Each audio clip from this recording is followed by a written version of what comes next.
É isso aí, meus amigos, lutando atrás dos seus sonhos e você vai conquistar um futuro melhor. Não é ficar sentado com a bunda na cadeira não, meu irmão. Trabalhei 36 horas com muito orgulho e ainda não cheguei onde eu quero. Só que não importa, para mim almejar o troféu tem que ter dias de luta para ver o dia de glória, motivação sempre. Inúmeras trajetórias, inúmeras aplicações, e optei por avaliar um trabalho sobre ações. Então eu desenvolvi o trabalho procurando mostrar que se o indivíduo tivesse a disciplina e a paciência de comprar ações mensalmente dentro de um programa que pudesse lhe gerar uma renda mensal, ele teria condições de alcançar essa renda mensal de uma forma programada, né? E dentro de uma velocidade que estaria superior a uma progressão aritmética.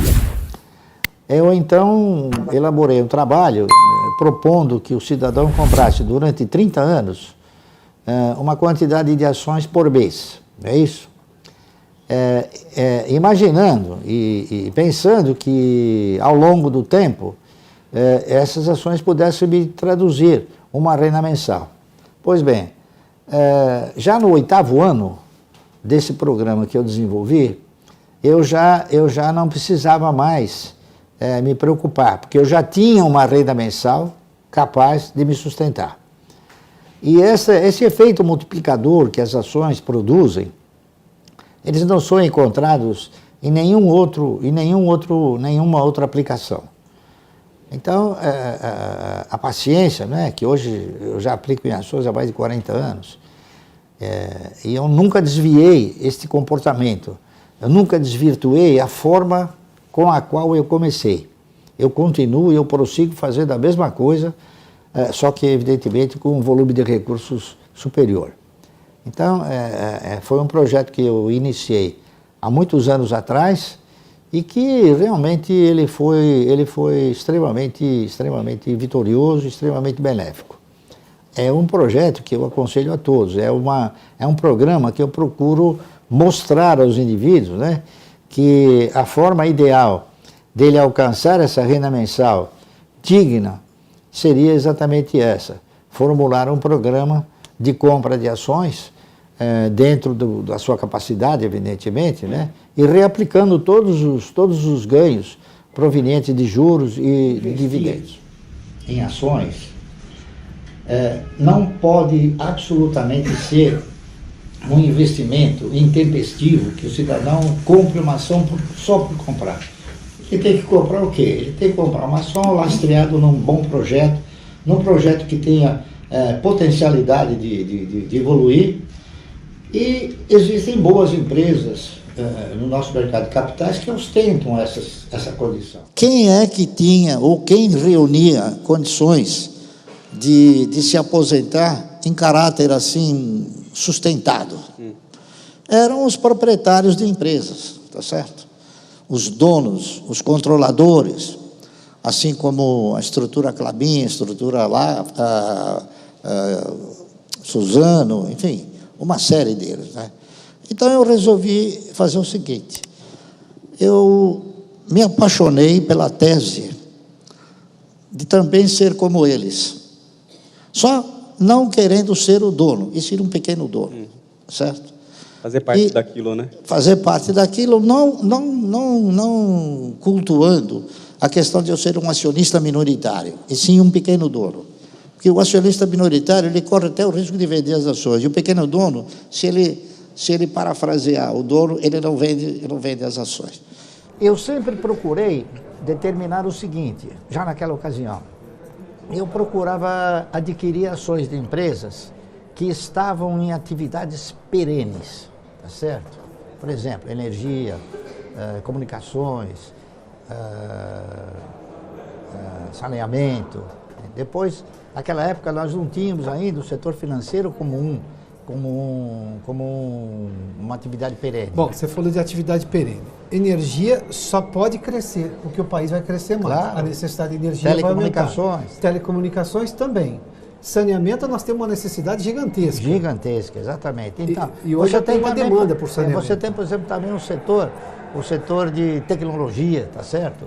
Você tem o setor que de hoje celulose. Virou uma necessidade perene o também. setor de celulose e papel, não é isso? Que é um setor que vai ser sempre visto com os olhos do investimento, que são empresas de capital intensivo, elas têm que investir sempre. O próprio setor financeiro. Há 30 anos atrás, em 1972, você deixava o seu dinheiro no banco e ainda no final do ano o banco fazia uma média ponderada e te dava um pequeno juro pelo fato de você ter deixado o dinheiro lá. Hoje não. Hoje você paga por ter a conta no banco. Então acabou se tornando o quê? Uma reserva de mercado. E um setor que é perene, tá certo? Sim, claro. Então, além dessa perenidade, você tem que enxergar o seguinte, a sustentabilidade, não é isso? Que não adianta você ter setores perenes e as empresas não serem perenes no setor. Então você tem que buscá-las, tá certo? Então, dentro dos setores, você tem que examinar quais são os melhores. E é o que eu procuro fazer, é o que eu faço desde 1972. Então, eu fiz um trabalho naquela ocasião, já pensando não na futurologia, mas já pensando numa renda mensal progressiva ao longo do tempo e crescente. Eu falei, bom, se eu estou fazendo isso, eu estou acreditando que as ações vão acreditar o meu futuro. Setores novos, eles são setores que constituem uma certa atração. Evidentemente, você precisa ir avaliando o desempenho desses setores e a perenidade deles, porque a questão da tecnologia é uma coisa que muda com tanta velocidade que você acaba tendo, às vezes, problemas de prosseguir avaliando, tá entendendo? Eu lembro um amigo, o Lírio Parisotto, ele tinha uma empresa que, eu esqueci até o nome da empresa, e ele fabricava um disquinho, né? A tecnologia foi tal que ele acabou tendo um problema e parou. Então, as empresas de tecnologia, elas têm uma mutação tão frequente e tão permanente que você precisa ficar atento a essas mudanças. Não é o mesmo que você, por exemplo, eu vou dar um exemplo bem característico. Não é a mesma coisa que você comprar uma ação da Klabin, por exemplo, né? A Klabin é uma empresa que tem a terra, ela pega uma sementinha, coloca, forma uma mudinha, amplia essa mudinha, coloca a mudinha na terra, essa mudinha se transforma numa árvore, essa árvore ela se transforma numa pasta mecânica, onde ele faz o papel de embalagem, tá certo? Do papel de embalagem ele faz o papelão, do papelão ele faz a caixa e é o produto final. E o que acontece? Ele vai pegar novamente o grãozinho, vai fazer o mesmo processo. Então isso é uma sustentabilidade que não vai mudar. Está entendendo? Ao passo que as ações de tecnologia, as fintechs, por exemplo, você não sabe até quando ou até onde elas podem suportar um desempenho mais ativo do mercado. Se identificar uma empresa que ela tem uma boa política em distribuir proventos, dividendos, juros sobre capital próprio, basta pesquisar, não é isso? Basta avaliar históricos, não é? Por exemplo, quem avalia históricos de empresas como o Banco do Brasil, Banco Itaú, Banco Bradesco, irá constatar que nos últimos 40 anos eles pagaram dividendos. Então, o histórico de pagar dividendo deles é um histórico positivo, tá certo? Outras empresas, como a Klabin, por exemplo, a Suzano também, são empresas com mais de 100 anos de existência e que nesse período sempre pagaram dividendos. Então, esses históricos aí bastam a pesquisa ou então a consulta a um profissional que possa indicar essa trajetória, tá certo? Agora, é importante que a empresa tenha esses dois componentes. É importante que a empresa tenha uma condição de perenidade no seu objetivo social, no segmento em que ela opera, e que também ela ostente uma postura de sustentabilidade, que é para poder manter esse pagamento de dividendos, essa distribuição de recursos. Tá certo? Então, diferentemente daqueles que se dispõem a emprestar dinheiro, e praticar uma condição de agiota, a nossa sugestão é que eles invistam na geração, na circulação e na distribuição de riqueza. E isso acontece vocês aplicando em projetos de empresas que são de capital aberto. E a forma que vocês têm de participar desses projetos é comprar uma ação. Não é isso? Não é comprar uma ação simplesmente por comprar. A ação ela tem que representar um bom investimento com todos esses históricos que eu acabei de enumerar. Ou seja, saber se a empresa tem um histórico de vida, né, permanente, perene, se ela tem potencialidade de continuar operando, não é isso? E distribuindo os dividendos através do quê? Através de gerar riqueza.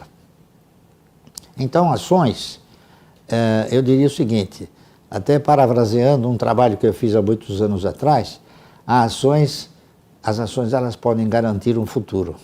Aliás, não são as ações, é o produto, o rendimento que geram as ações. Hoje, uma ação da Klabin custa R$12. Certo?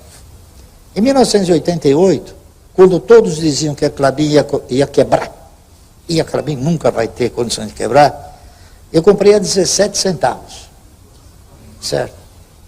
Então, não que eu seja um desbravador de ações que vai subir, não é isso. É que com a quantidade de recursos, você comprando um papel barato, você compra uma quantidade maior.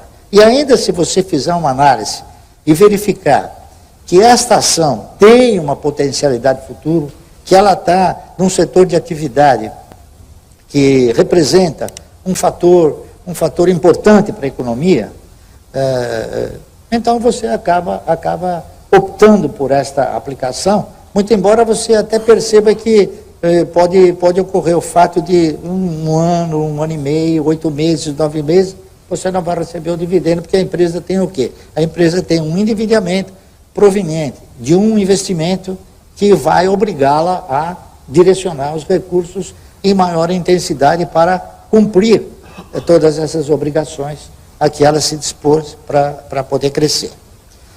Só para vocês terem uma ideia, as ações já custaram bem mais barato do que são hoje.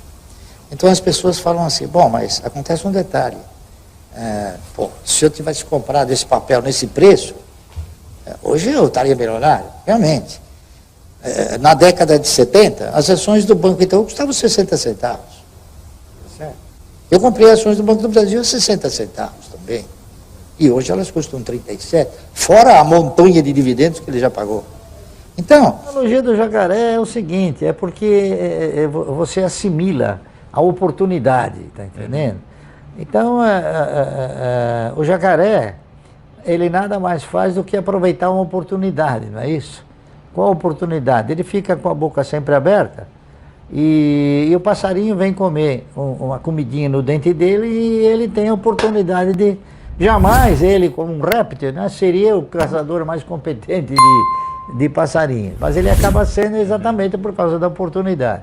Então, eu utilizo isso como como uma fantasia, evidentemente, para poder explicar mais fácil que a gente tem que ficar com o dinheiro retido, né, evidentemente aplicado em algum fundo de resgate automático, porque ninguém põe o dinheiro embaixo do colchão, e esperar as oportunidades.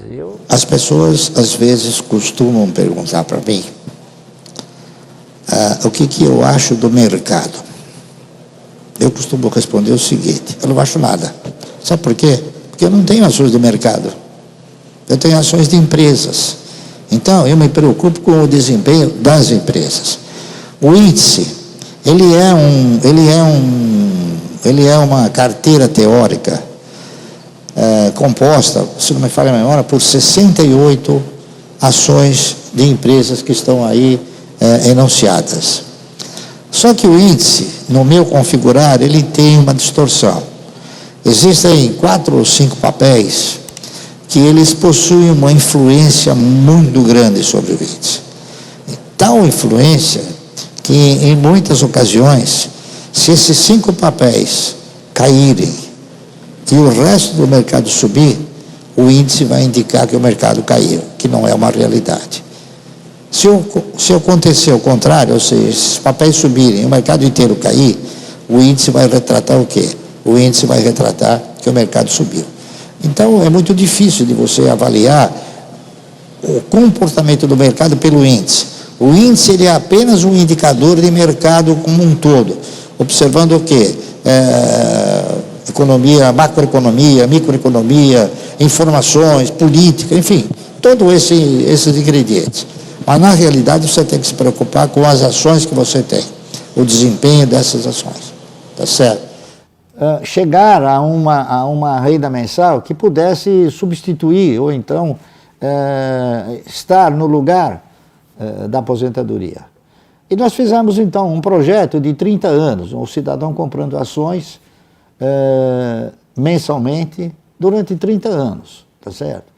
Então, respondendo à pergunta das duas pessoas, existe a possibilidade de você utilizar 2 trajetórias do mercado. A primeira delas é, se você tiver um volume de recursos compatível com a possibilidade de você, de início, montar uma aposentadoria, é interessante. Então, você faz o quê? Você compra uma quantidade de ações com um determinado recurso para você já poder ter uma aposentadoria, para você já ter o quê? Uma renda que te possibilite o reinvestimento desses recursos com mais os eventuais aportes que você possa desenvolver.